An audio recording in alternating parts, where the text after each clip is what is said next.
بس عزیزوں میرے مولا کہتے ہیں یہاں ان کا دل ٹھنڈا نہ ہوا، ارے آگ کے انگارے لائے گئے۔ عزیزوں جب آگ برستی ہے انگارے پھینکے جاتے ہیں۔ مجھے بتائیے جن بیویوں کے پردہ تو نہیں تھا، ارے جب آگ کے انگارے گرے ہوں گے جناب سکینہ نے کیسے برداشت کیا ہوگا؟ ایک دفعہ ضرور کہا ہوگا اے میرے بابا دیکھتے جائیے، اے بابا اب تو میرے ہاتھ آزاد نہیں ہے، اجرم من اللہ۔ بس عزیز و آخری جملے ایسا بھی منظر آیا، سید سجاد کہتے ہیں کہ سجے ہوئے دربار میں ایک چھڑی منگوائی گئی۔ اب سید سجاد دیکھ رہے ہیں پورا بازار سجا ہوا ہے، وہاں کرسیوں پر امیر ترین لوگ بیٹھے ہوئے ہیں، ارے ہم قیدیوں کی طرح زمین پر بیٹھے ہوئے ہیں، حضرت اللہ۔ بس ایک تشلا میں منگوایا گیا، ایک چھڑی میں منگوائی گئی۔ مجھے بتائیے جوان بیٹا ہو، ارے بھائی اور بہنیں ہو، ایک جب چھڑی منگوائی گئی یزید کے ہاتھ پر پہنچی، ایک دفعہ وہ ملعون کی چھڑی آگے بڑھی، جناب زینب کا صبر ختم ہو گیا، ایک دفعہ اٹھی، ارے علی کے لہجے میں کہا اے لعین تو جانتا نہیں ہے یہ وہی رخسارے ہیں جو میرے نانا چوما کرتے تھے، ارے یہ وہی ہونٹ ہے جو میرے نانا چوما کرتے تھے۔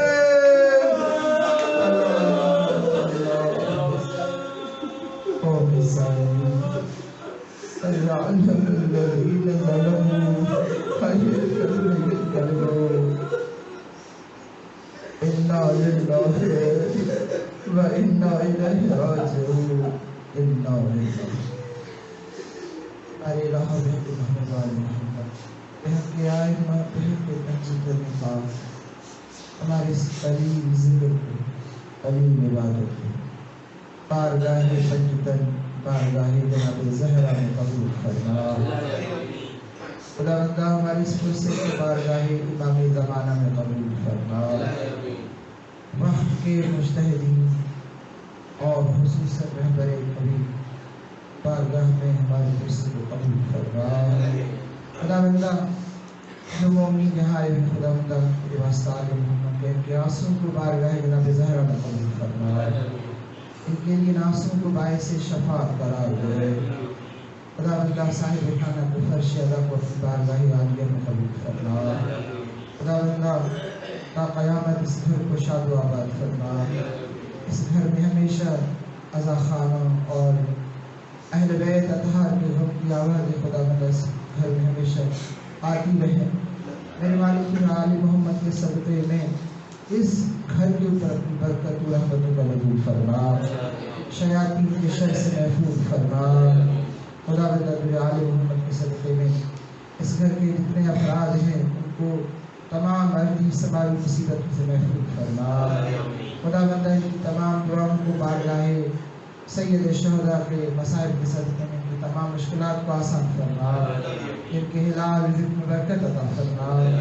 ہماری حاضرین مجلس کے حلال رزق میں برکت عطا فرما، حاضرین مجلس کی مشکلات کو آسان فرما۔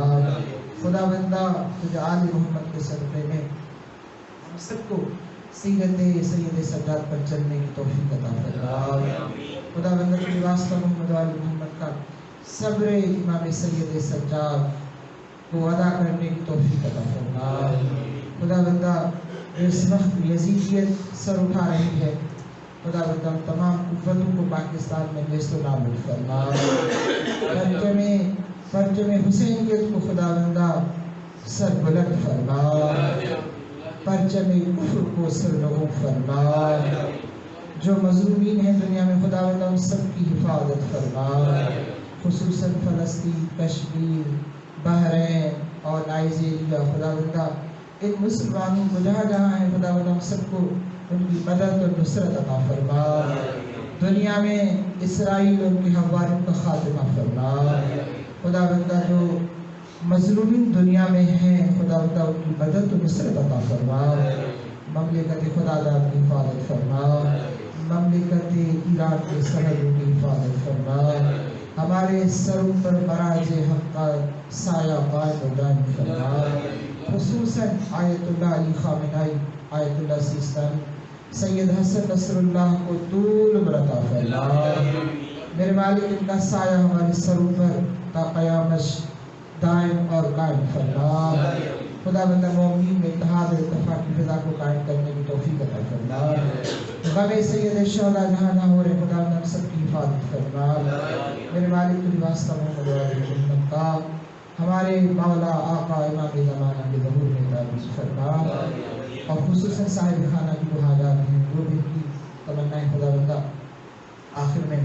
تمام حاجت روائی کے لیے اور ہماری تمام دعاؤں قبول کے لیے ایک بار باواد بلند صلوات۔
جس نے سورج نہ کبھی دیکھا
بازاروں میں آ گئی بنت علی تیرے ہاتھ بندھے ہر بازاروں میں آ گئی بنت علی تیرے ہاتھ بندھے